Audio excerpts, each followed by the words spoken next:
The Shifter's Harem. A reverse Harem Werewolf Shifter Romance Book. Chapter 1. The Fallen Princess.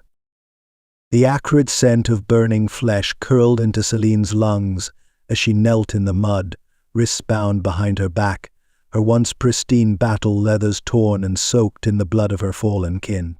The fires still raged around the ruined remnants of Lunar Crest's stronghold, the wooden gates splintered into jagged ruins, smoke curling toward the sky in thick, mournful plumes. The distant howls of dying warriors echoed across the battlefield, each one a knife twisting deeper into her soul. Her heart pounded, but she kept her expression carefully blank, her silver eyes cold and unyielding, despite the pain knifing through her ribs with each breath. "Bow," a voice commanded, deep and merciless. Celine lifted her chin, her defiance sharp as the dagger they had stripped from her waist.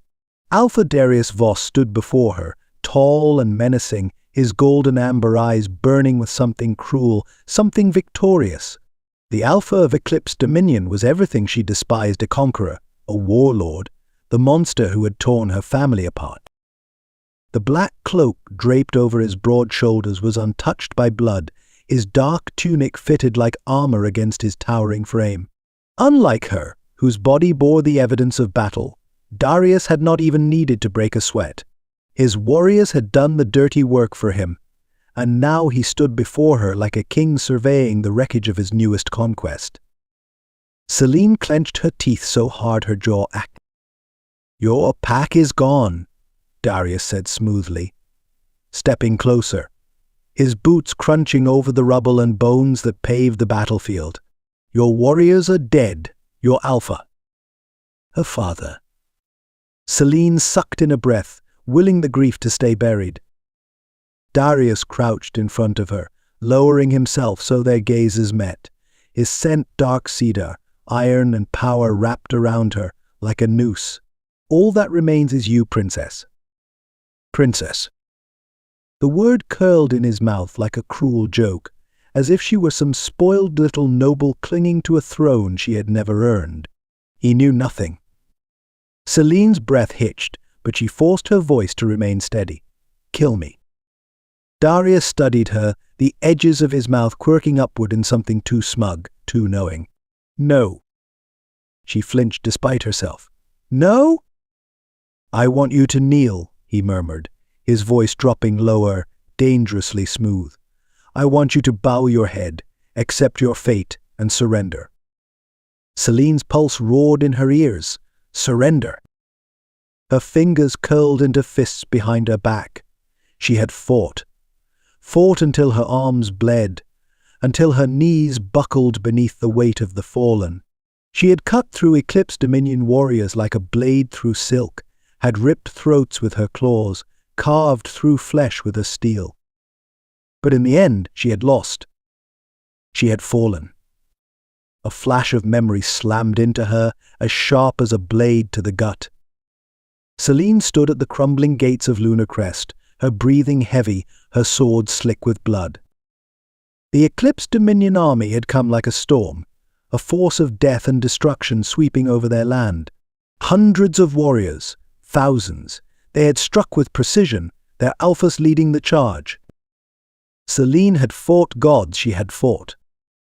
She had slashed and parried, driven her blade through enemy after enemy. She had felt her wolf thrash within her, desperate to break free, to tear through the battlefield and bathe in vengeance. But even she could not stop what was coming. The moment she saw Darius Voss step onto the battlefield, she had known. She had known that the war was already lost. His warriors had flooded the stronghold, overwhelming them, ripping apart her soldiers like wolves tearing through deer. And in the end, after hours of battle, Darius had come for her personally. He had stood among the dead, unscathed, as if war itself bent around him. Celine had lunged for him, her sword slicing toward his throat. But Darius was faster than any man had the right to be. He had dodged her strike with ease, disarming her in a single brutal motion. A swift kick to her ribs had sent her sprawling into the mud, the wind knocked from her lungs. And then the world had gone dark. Celine's fingers twitched against the damp earth as the memory burned in her mind. Darius had defeated her effortlessly, and he had let her live. Her hatred surged like wildfire. "Say it," Darius murmured, his voice as smooth as silk. "Surrender, and I will make it easy for you." "Easy." "Ah." She bit back a laugh. There was nothing easy about this. Celine tilted her head back, looking up at him with burning silver eyes, and then she spat. A glob of blood and dirt landed on the polished leather of his boot. For a long moment, silence stretched between them. The battlefield, the fires, the screams, all of it faded. Darius slowly, deliberately, looked down at his boot. Then he lifted his gaze back to her, something dark and dangerous flickering behind those golden eyes. Celine met his stare without flinching. She might be broken. She might be bleeding in the dirt, kneeling before her enemy. But she would not yield. Darius exhaled softly, almost amused. Then, without warning, he grabbed her by the throat. Celine gasped as she was hauled upward, her knees leaving the earth, her bound hands straining behind her. "You," Darius murmured, low and deliberate, his fingers tightening just enough to make her breath stutter, "are going to be fun." Celine bared her teeth, refusing to be cowed. "Go to hell." Darius' smirk widened. "Oh, little wolf." He leaned in, his lips ghosting over her ear. "You're coming with me." And just like that, her world shattered. Celine forced herself to hold Darius' Voss gaze, even as his fingers remained wrapped around her throat, his grip firm but not tight enough to choke. His golden amber eyes flickered with something dark, something unreadable. For a man who had just destroyed her world, he looked, amused. His black leather gloves creaked as he loosened his hold, his fingers trailing the column of her throat as he withdrew. "You're quite the little fighter," he murmured. "That's good. I enjoy watching people fight for hope before I rip it from them." Celine refused to shudder, refused to show even an ounce of the fear that clawed its way up her spine. Instead, she squared her shoulders, ignoring the sharp pain in her ribs. "Then you'll be disappointed, because I have none left to give." Darius tilted his head, his dark hair catching the glow of the still burning remains of lunar crests, once magnificent stronghold. The fires cast shadows along his sharp, unforgiving features, making him look even more like the predator he was. A muscle ticked in his jaw. "We'll see about that." Behind him, his warriors stood silent, watching with sharp, predatory interest. They weren't just here to conquer, they were here to break, to remake, to strip away everything Celine had once been. And Darius had no intention of making her death swift. The realization struck her cold. He wasn't going to kill her. He wanted something worse. Celine lifted her chin. "Get it over with." Darius smirked. "You think this is over? That death is your only option?" He took a slow step closer, his boots crushing broken weapons, shattered remnants of her warriors, her people. The world narrowed to the space between them. "I could kill you," he admitted, voice low, mockingly thoughtful. "That would be easy." His gaze flicked over her face, studying her as if deciding just how much pleasure he would get from dragging out her suffering. "But I don't like easy." Celine swallowed back the rising bile in her throat. "I prefer to take my time," Darius continued, reaching out to tuck a loose strand of her blood-soaked hair behind her ear. The casual, almost intimate gesture made her stomach turn, to mold people into what they never wanted to become. Celine wanted to recoil, wanted to rip his hand away, but her wrists were still bound behind her back, the silver-infused shackles keeping her from shifting. She stared up at him, refusing to blink, refusing to break. His smirk widened. "I will make you kneel for me, Celine."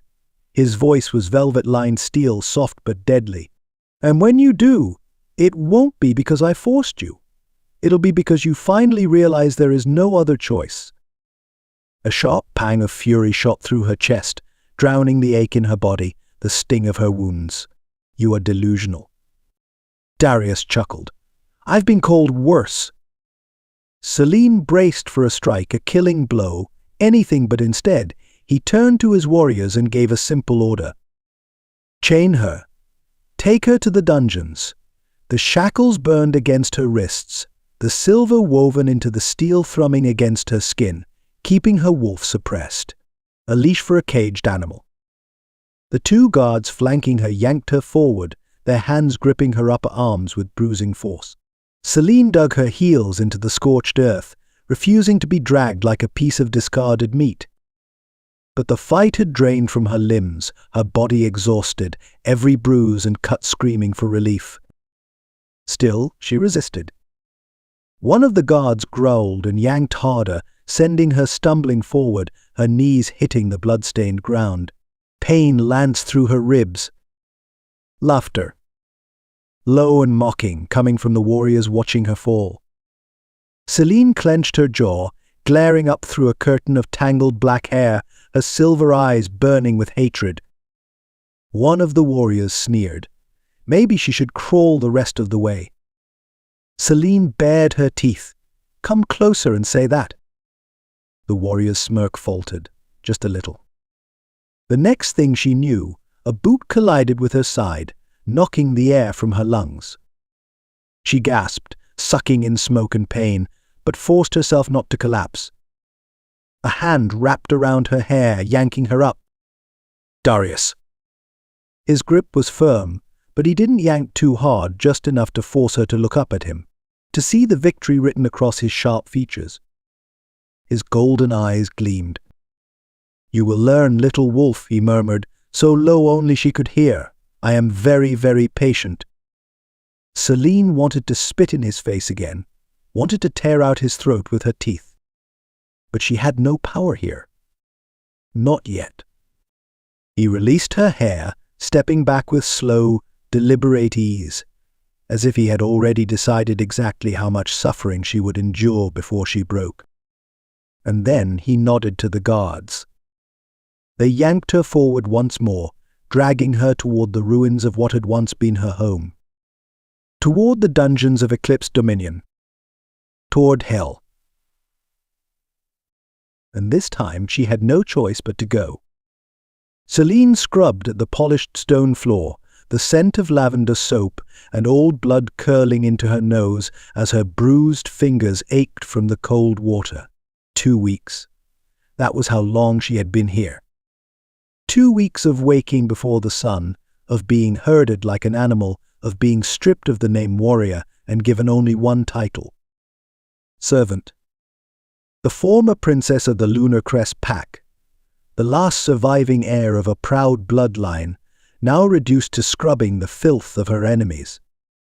She gritted her teeth and wrung out the rag, the icy water biting into her already raw skin.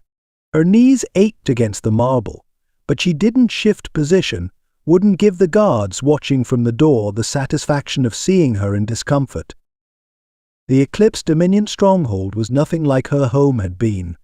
Lunar Crest had been wild and free, a pack built alongside the land, blending into the mountains like an extension of the earth itself. But this place, it was a palace of predators.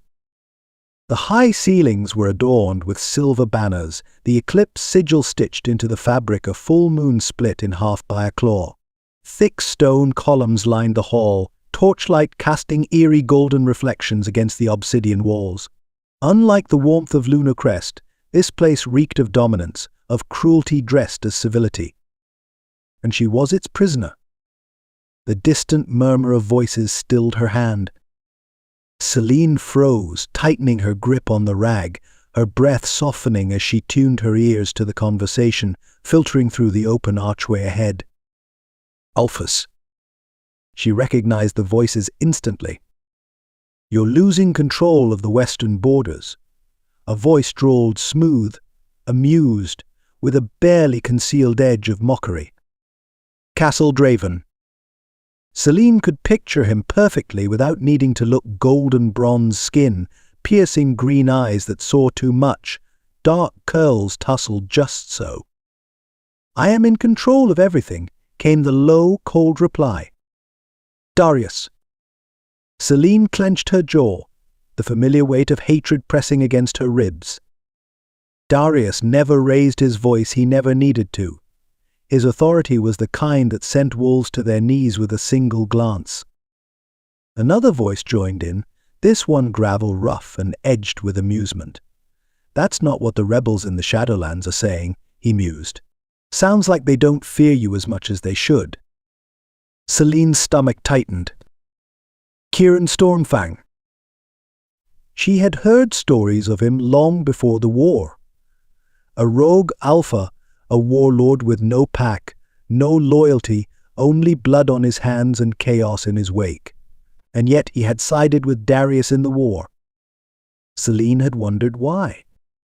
No rogue ever aligned himself with a tyrant. Yet here he was, in the halls of Eclipse Dominion, speaking to Darius as if they were equals. A fourth voice, lower and quieter than the others, murmured, "The unrest will only grow if we do not handle it swiftly." Lucian Blackwood. N. Celine shivered. Unlike the others, Lucian had always unnerved her. There was something haunted about him, something unspoken in the way he carried himself, like a man walking a thin line between salvation and damnation. "Perhaps we should make an example of the rebels," Cassiel suggested lazily. "A very public one." Celine's stomach twisted. "Enough," Darius said flatly. "This conversation is over." Celine barely had time to snap her gaze back to her work before the sound of approaching boots sent a cold spike of warning down her spine. She kept her head down as 4 sets of boots stopped just beyond the bucket at her side. The air changed heavier, sharper, charged. She could feel their eyes on her. Celine inhaled slowly, forcing herself to keep scrubbing, her fingers aching against the slick stone.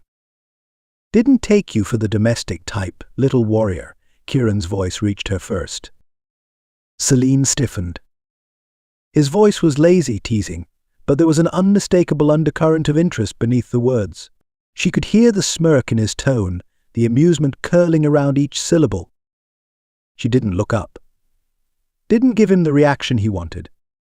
"Shame," Kieran continued, his boots stopping just beside her, close enough that she could see the leather straps of his combat gear, the hilt of a blade resting against his thigh.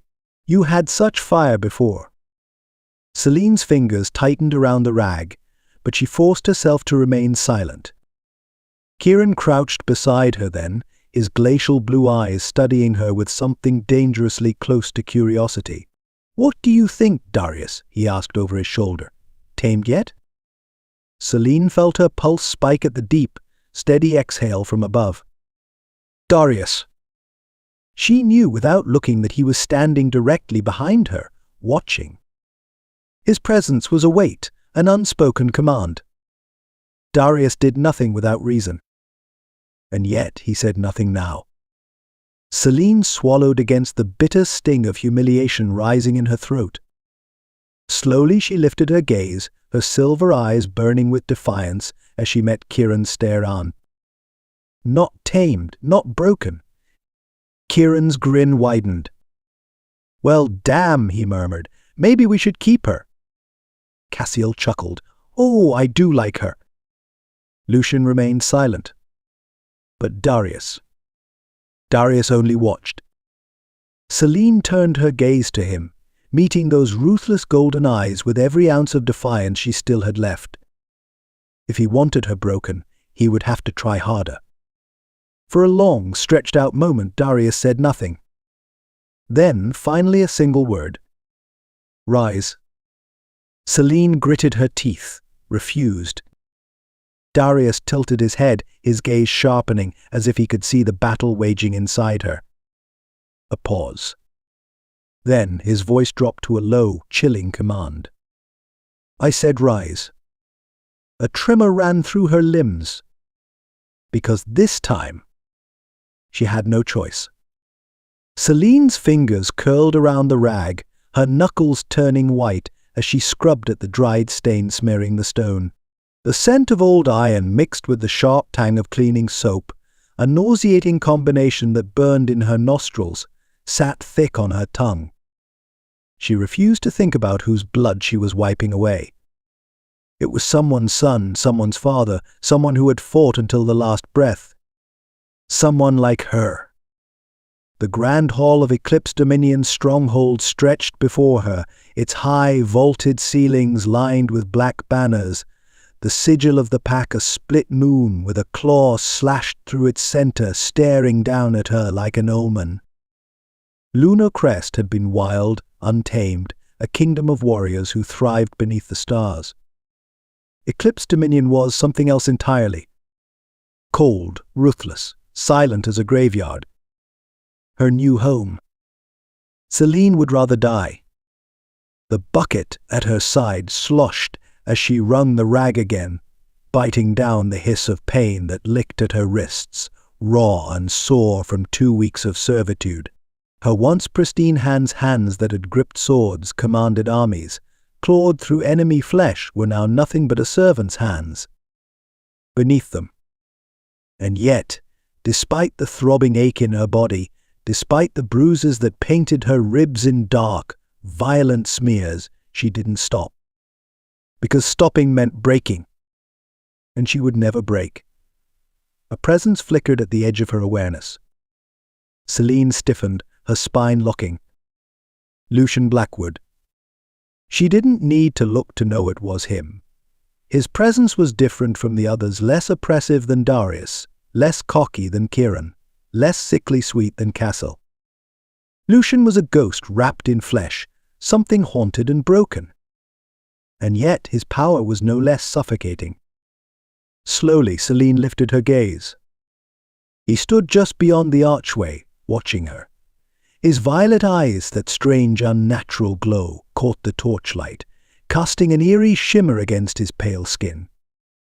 Lucian wasn't as built as Darius or Kieran, but he carried himself like a man who didn't need muscle to kill. His long blonde hair, disheveled from the wind, framed the harsh cut of his face. Unlike the others, he wasn't adorned in the same warlord's armor. A simple black tunic and leather trousers, no weapons strapped to his body. As if he didn't need them. As if his curse was weapon enough. Celine's fingers tightened around the rag.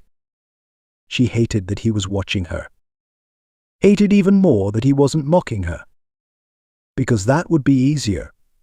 If he sneered at her, if he treated her like Cassiel did, like Kieran did, she could throw that rage right back in his face. But Lucian, he only watched. And for some reason that felt worse. "Do you think," he said finally, his voice quiet, rough, "that scrubbing the floor will change anything?" Celine stiffened. Her pulse thundered in her ears, her wolf clawing inside her chest, whispering to her, "Fight him, fight them all." "I think," she said, voice steady, "that you should go fuck yourself." Lucian didn't blink. Didn't react. If anything, his expression softened a flicker of something she couldn't name, something deep, something unreadable. And then, without another word, he turned and walked away. Celine sat there, kneeling on the cold floor, her chest heaving. She had no idea why, but for the first time since she had been brought here, she felt like she'd lost something. "Ah, there she is," a voice like silk and knives purred from above her. Celine's teeth ground together as she wiped the last smear of blood from the stone. Castle Draven. If Lucian was silent shadows, Castle was the kind of darkness that wrapped around your throat and whispered pretty lies. She felt him before she saw him, the heat of his presence pressing in against her skin. Castle always moved like he had nothing but time and patience, a man whose confidence didn't need to be loud to be dangerous. Celine didn't look up. She didn't want to see the smug smile he was undoubtedly wearing, the way his emerald green eyes glowed with amusement. "Still on your knees," he mused. "How fitting. Celine's hand tightened around the rag, but she kept her head bowed, refused to react. Because he wanted her to. He thrived on it. Castle crouched in front of her, his black velvet coat shifting around him, the silver rings on his fingers glinting in the firelight. He rested an elbow on his knee, his chin on his fist, peering at her like she was something intriguing. Something to play with. "You know," he murmured, voice almost kind, "I think I liked you better covered in blood. At least then you had some dignity." Celine's breath came sharp and controlled. She had spent 2 weeks being kicked, ignored, starved. She had spent 2 weeks hearing their laughter, their whispered words, their mockery. She had spent 2 weeks being nothing.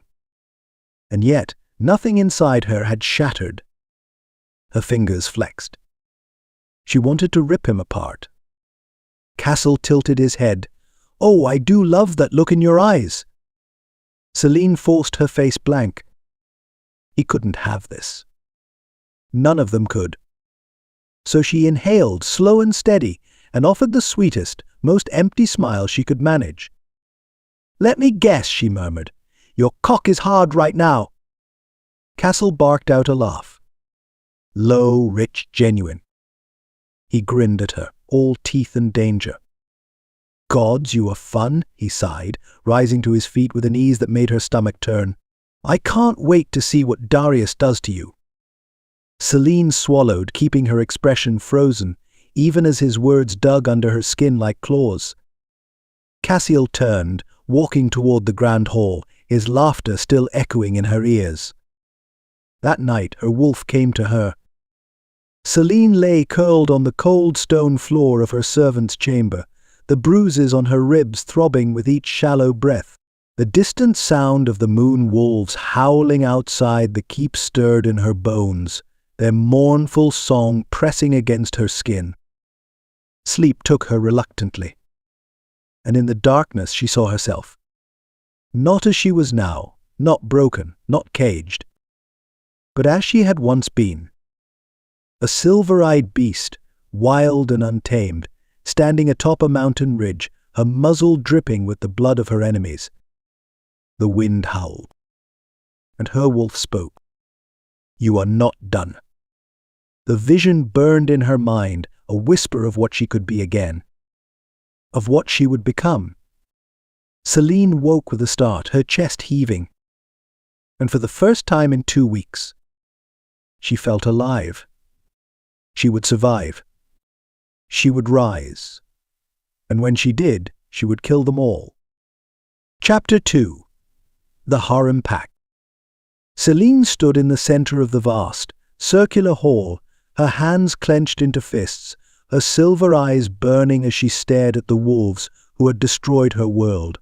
The elders of Eclipse Dominion sat upon raised stone thrones, their faces carved from the same granite as the walls behind them, ancient, unyielding, and steeped in the weight of 1,000 years of bloodshed. Her heart pounded against her ribs, a steady war drum of fury and defiance. At the front of the chamber, seated on a throne of obsidian and iron, sat Alpha Darius Voss. He didn't speak. Didn't have to. Not when the entire room bent to his silent authority. Celine's stomach curled as the eldest of the council, a man with silver hair and a scar across his blind eye, rose to his feet. "This war has raged long enough," the elder declared, his voice carved from stone and winter. "Blood has been spilled. Packs have been lost. And yet, still, the wolves of these lands remain divided." Celine's fingernails dug into her palms. She didn't care about their war, their politics. The only thing that mattered was that Lunar Crest had been wiped from existence. Because of them. "The Harem Pact," the elder continued, "is the only way forward." The words dropped into the air like a death sentence. Celine's breath hitched. A sharp, slicing sound rang out as she spat her words like a blade. "I would rather die." The silence was instant. Heavy, unforgiving.